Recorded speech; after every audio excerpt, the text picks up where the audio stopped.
NCI ನ್ಯೂಸ್ಗೆ ಸ್ವಾಗತ. ನಾನು ನಿಮ್ಮ PH ನಾಯ್ಕೋಡಿ. ವಿಜಯಪುರ ಜಿಲ್ಲಾ ಆರ್ಮೇಚರ್ ಅಸೋಸಿಯೇಷನ್ ಇವರು ಪಂದ್ಯಾವಳಿಗಳನ್ನು ಏರ್ಪಡಿಸಿದ್ದಾರೆ. ರೆಫ್ರಿ ಬೋರ್ಡ್ ಸೆಕ್ರೆಟರಿ ಆದಂತ VP ಚೌಹಾಣ್, GS ಪಾಟೀಲ್, ರಮೇಶ್ ಪಾಟೀಲ್, ಉಮೇಶ್ ಕುಮಾರ್ ರೆಡ್ಡಿ, ಬಸವರಾಜ್ ಭಜಂತಿ, ಮುತ್ತು ದೊಡ್ಮನಿ ಈ ಪಂದ್ಯಾವಳಿಯು ಇವರ ನೇತೃತ್ವದಲ್ಲಿ ಜರುಗಲಿದೆ. ಹಲವಾರು ಜಿಲ್ಲೆಗಳಿಂದ ತಂಡಗಳು ಆಗಮಿಸುತ್ತಿದ್ದಾರೆ. ಸಂಯುಕ್ತ ಆಶ್ರಯದಲ್ಲಿ 2 ದಿನಗಳ ಕಾಲ ರಾಜ್ಯ ಮಟ್ಟದ ಕಬಡ್ಡಿ ನಡೆಯಲಿದೆ. ನನ್ನ ಹೆಸರು ಉಮೇಶ್ ಕುಮಾರ್ ಅಂತ. ನಾವು ಇದೇ ಸಲ ಈ ಕೋಟ್ಯಾಧರದ 100 ವರ್ಷಗಳಿಂದ ಇತಿಹಾಸ ಇರುವಂತಹ ಜಾತ್ರೆಗೆ ಬಂದಿದ್ದೇವೆ. ಇಲ್ಲಿ ಈ ವರ್ಷ ಪುರುಷರ ಕಬಡ್ಡಿ ಪಂದ್ಯಾವಳಿಗಳನ್ನು ಹಮ್ಮಿಕೊಂಡಿದ್ದಾರೆ. ಈ ಊರಿನ ಎಲ್ಲ ಹಿರಿಯರು, ಊರಿನ ನಾಗರಿಕರು ನಮ್ಮನ್ನೆಲ್ಲ ಕರೆದು ವಿಜಯಪುರ ಅಮೇಚರ್ ಅಸೋಸಿಯೇಷನ್ ಕಬಡ್ಡಿ ಫೆಡರೇಷನ್ಗೆ ಈ ಪಂದ್ಯಾವಳಿಯನ್ನು ಒಪ್ಪಿಸಿದರು. ಆದ ಕಾರಣ ನಾವು ಈ ಪಂದ್ಯಾವಳಿಯನ್ನು ಈ ವರ್ಷ ಯಶಸ್ವಿಯಾಗಿ ನಡೆಸಿಕೊಟ್ಟು ಮುಂದಿನ ವರ್ಷ ಇದಕ್ಕಿಂತ ದೊಡ್ಡ ಪಂದ್ಯಾವಳಿಯನ್ನು ಇಲ್ಲಿ ನಿರ್ವಹಿಸಬೇಕಾಗಿ ನಮ್ಮ ಅಸೋಸಿಯೇಷನ್ ಸೆಕ್ರೆಟರಿ ಹತ್ರ ಕೇಳ್ಕೊಂಡಾಗ ಅವರು ಆಯ್ತು, ನಾವು ನಿಮ್ಗೆ ಪರ್ಮಿಷನ್ ಕೊಡ್ತೀವಿ, ಮ್ಯಾಚ್ ಗಳು ಮಾಡ್ರಿ ಅಂತ ಹೇಳಿದಾಗ ನಾವು ಪಟೇಲ್ ಸರ್ ಬಂದು ಭೇಟಿ ಆದ್ವಿ.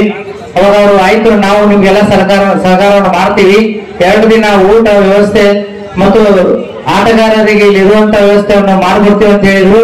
ಆಮೇಲೆ ಪರ್ಮಿಷನ್ ತಗೊಂಡು ಇವತ್ತು ಕನಿಷ್ಠ ಒಂದು 30 ರಿಂದ 35 ತಂಡಗಳು ಆಗಮಿಸ್ತಾ ಇದ್ದಾವೆ. ಮಹಾರಾಷ್ಟ್ರ, ಅಥಣಿ, ಬೆಳಗಾಂ, ಬಾಗಲಕೋಟ್, ನಿಡಗುಂದಿ, ಕತ್ತೇರಿ, ಶಾಪುರ್, ಸುರ್ಪುರ್, ಹುಣಚಗಿ ಈ ಕಡೆಯಿಂದ ಎಲ್ಲಾ ತಂಡಗಳು ಆಗಮಿಸ್ತಾ ಇದ್ದಾವೆ. ಇನ್ನೇನು 1:30 ಗಂಟೆಗೆ ಮ್ಯಾಚ್ ಗಳು ಪ್ರಾರಂಭವಾಗ್ತವೆ. ಇಲ್ಲಿ ನಮ್ಗೆಲ್ಲ ಅಮೇಚರ್ ಅಸೋಸಿಯೇಷನ್ಗೆ ಸಹಾಯ ಮಾಡಿದಂತ ಪಟೇಲ್ ಸರ್ಗೆ, ಊರಿನ ನಾಗರಿಕರಿಗೆ ಎಲ್ಲರಿಗೂ ನಾವು ಧನ್ಯವಾದ ಹೇಳ್ತೀವಿ. ಯಾಕಂದ್ರೆ ಈಗ ಕಬಡ್ಡಿ ಅಳಿಗೆ ಹೋಗ್ತಾ ಇದೆ. ಅಂತ ಸಂದರ್ಭದಲ್ಲಿ ಈ ಒಂದು ಗ್ರಾಮೀಣ ಪ್ರದೇಶದಲ್ಲಿ ಪ್ರೋ ಕಬಡ್ಡಿ ರೂಲ್ಸ್ ಗಳನ್ನ ಆಡುತ್ತಾ ಇದ್ದಾರೆ. ಅವರಿಗೆ ನಾವು ತುಂಬ ಧನ್ಯವಾದಗಳನ್ನು ಹೇಳ್ತೀವಿ. ಯಾಕಪ್ಪ ಅಂದ್ರೆ ಈಗ 16 ಮೊದಲು ಓಪನ್ ಕಬಡ್ಡಿಗಳು ನಡ್ತಿದ್ರು, ಎಲ್ಲ ಅಳಿಸಿ ಹೋಗಿದ್ದಾವೆ. ಈಗ ಬರೀ KG 60 kg, 65 kg, 50 kg ನಡ್ತಿದ್ರು. ಅಂತದ್ರಲ್ಲಿ ನಾವು ಈಗ ಅಸೋಸಿಯೇಷನ್ ತಗೊಂಡು ಮ್ಯಾಚ್ ಗಳು ನಡೆಸಿ ಇನ್ನಷ್ಟು ಕಬಡ್ಡಿಯನ್ನು ಬೆಳೆಸೋಕೋಸ್ಕರ ನಮಗೆಲ್ಲ ಹೆಲ್ಪ್ ಮಾಡಿದಂತ ಹಿರಿಯರಿಗೆ ನಾವು ತುಂಬ ಧನ್ಯವಾದಗಳು ಹೇಳ್ತೀವಿ. ಇದು ನಮ್ಮ ಕರ್ನಾಟಕದಲ್ಲಿ ಹೆಸರಾಗಿದೆ.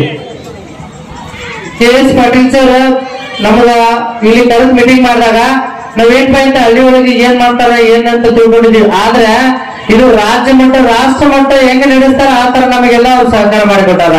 ಬರೀ ನಾವು ಎಂಡ್ಬಿಲ್ ನೋಡಿ ಇದು ನಮ್ಗೆ ಅಸ್ತವ್ಯಸ್ತ ಆಗುತ್ತಪ್ಪ ಅಂತ ಅನ್ಕೊಂಡಿದ್ವಿ. ಆದ್ರೆ ನಮ್ಗೆ ಇಲ್ಲಿ ಬಂದ ಮೇಲೆ ಗೊತ್ತಾಯ್ತು, ನಮ್ಗೆ ಊಟದ ವ್ಯವಸ್ಥೆ, ಪ್ಲೇಯರ್ಗೆಲ್ಲ ರೂಮ್ಗಳು, ಜಳಕದ ವ್ಯವಸ್ಥೆ ಎಲ್ಲ ಮಾಡಿಕೊಟ್ಟು ನೋಡಿದ್ರೆ ಅದು ರಾಜ್ಯ ಮಟ್ಟದಿಂದ ಆಗ್ತೈತಿ. ನಾವು ಬಹು ನಿರ್ಮಾಣಗಳಲ್ಲಿ ರಾಷ್ಟ್ರ ಮಟ್ಟದ ಕಬಡ್ಡಿಯನ್ನು ಇಲ್ಲಿಗೆ ತಂದು ನಾವು ನಮ್ಮ ಅಸೋಸಿಯೇಷನ್ ಅಮೇಚರ್ ಅಸೋಸಿಯೇಷನ್ ನಿಂದ ಅದನ್ನ ನೆರವೇರಿಸ್ಕೊಡ್ತೇವೆ ಅಂತೇಳಿ ಅವರಿಗೆ ನಾವು ಮಾತನ್ನು ಕೊಡ್ತಾ ಇದ್ದೀವಿ.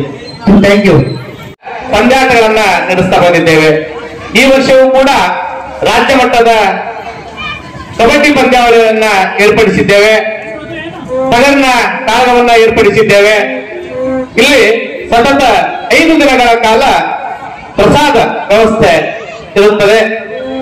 ಸುತ್ತ 16 ಹಳ್ಳಿಗಳಿಂದಲ್ಲದೆ ವಿವಿಧ ರಾಜ್ಯಗಳಿಂದಲೂ ಕೂಡ, ವಿವಿಧ ಜಿಲ್ಲೆಗಳಿಂದಲೂ ಕೂಡ ಭಕ್ತರು ಇಲ್ಲಿಗೆ ಆಗಮಿಸುತ್ತಾರೆ. ಇಲ್ಲಿ ಸಾವಿರಾರು ಭಕ್ತರು ಪ್ರಸಾದವನ್ನ ಸೇವಿಸಿ ಅಲ್ಲಾವುದ್ದೀನ್ ಅನ್ಸಾರಿ ಲಾಡ್ಲೆ ಬಶಾಕರ ಕೃಪೆಗೆ ಪಾತ್ರ ಆಗಿ ಇಲ್ಲಿಂದ ತೆರಳುತ್ತಾರೆ. ಈ ಒಂದು ಜಾತ್ರಾ ಕಾರ್ಯಕ್ರಮ, ಈ ಒಂದು ಜಾತ್ರಾ ಕಮಿಟಿಯ ಅಧ್ಯಕ್ಷರಾದ ಶ್ರೀ KH ಪಾಟೀಲ್ ಅವರು ಸಮಗ್ರ ಉಸ್ತುವಾರಿಯನ್ನ ತೆಗೆದುಕೊಂಡು ಸಮಸ್ತ ಭಕ್ತಾದಿಗಳನ್ನ ಒಳಗೊಂಡಂತೆ ಎಲ್ಲರ ಒಂದು ಮುಂದಾಳತ್ವದಲ್ಲಿ ಅವರು ಈ ಜಾತ್ರೆಯನ್ನ ಯಶಸ್ವಿಯಾಗಿ ಸತತ 31 ವರ್ಷಗಳಿಂದಲೂ ಕೂಡ ಒಳ್ಳೊಳ್ಳೆ ಕಾರ್ಯಕ್ರಮಗಳನ್ನ ಸತತ 5 ದಿನಗಳ ಕಾಲ ಹಗಲು ರಾತ್ರಿ ಕಾರ್ಯಕ್ರಮವನ್ನ ನಡೆಸ್ತಾ ಬಂದಿದ್ದಾರೆ. ಈ ಒಂದು ಸಂದರ್ಭದಲ್ಲಿ ಎಲ್ಲ ಭಕ್ತಾದಿಗಳು ಆ ಹಜರತ್ ಲಾಡ್ಲೆ ಮಶಾಕ್ ಒಂದು ಕೃಪೆಗೆ ಪಾತ್ರರಾಗಿ ಎಲ್ಲ ಭಕ್ತಾದಿಗಳು ಈ ಒಂದು ಜಾತ್ರಾ ಕಮಿಟಿಗೆ ಸಹಕರಿಸಿ ಈ ಜಾತ್ರಾ ಮಹೋತ್ಸವವನ್ನ ಯಶಸ್ವಿಗೊಳಿಸಬೇಕಾಗಿ ನಾವೆಲ್ಲ ಕೇಳ್ಕೊಳ್ತೇವೆ. 5 ದಿನಗಳ ಕಾಲ ಉಚಿತ ಅನ್ನ ಪ್ರಸಾದ ಇರುತ್ತದೆ. ಒಂದು ರುಚಿಕಟ್ಟಾದ ಮಾದರಿ ವ್ಯವಸ್ಥೆ. ಸುಮಾರು 15 ಕ್ವಿಂಟಾಲ್ ಮಾದರಿ ಇಲ್ಲಿ 5 ದಿನಗಳ ಕಾಲ ಸತತ ಅನ್ನಪ್ರಸಾದ. ಜೊತೆಗೆ ಭಕ್ತಾದಿಗಳು ಒಬ್ಬರು ಭಕ್ತಾದಿ ತುಪ್ಪದ ಒಂದು ಪ್ರಸಾದವನ್ನು ಕೂಡ ಕೊಡ್ತಾ ಇದ್ದಾರೆ. ಪ್ರತಿ ಭಕ್ತಾದಿಗಳಿಗೆ ತುಪ್ಪವನ್ನು ಮಾದರಿಯಲ್ಲಿ ತುಪ್ಪ ಮಾದರಿಯನ್ನ ಕೊಡಲಾಗ್ತಿದೆ. ಹೀಗೆ ಇಲ್ಲಿ ಭಕ್ತಾದಿಗಳು ಹೊಟ್ಟೆ ತುಂಬಿಸಿಕೊಂಡು ಅತ್ಯಂತ ಸಂಭ್ರಮದಿಂದ ಈ ಜಾತ್ರೆಯನ್ನ ಸಂಭ್ರಮಿಸ್ತಾರೆ ಅಂತ ನಾವಿಲ್ಲಿ ಹೇಳ್ಬಹುದು.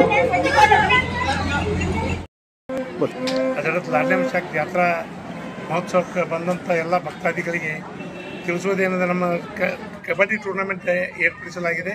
ನಾವು ಜಾತ್ರಾ ಕಮಿಟಿಯಿಂದ ಬಂದಂಥ ಎಲ್ಲ ಜಿಲ್ಲಾ ತಾಲೂಕು ಮಟ್ಟದಿಂದ ಬಂದಂಥ ಎಲ್ಲ ಕಬಡ್ಡಿ ತಂಡದವರಿಗೆ ನಮ್ಮ ಜಾತ್ರಾ ಕಮಿಟಿ ವತಿಯಿಂದ ಸ್ವಾಗತವನ್ನು ಕೋರುತ್ತೇವೆ.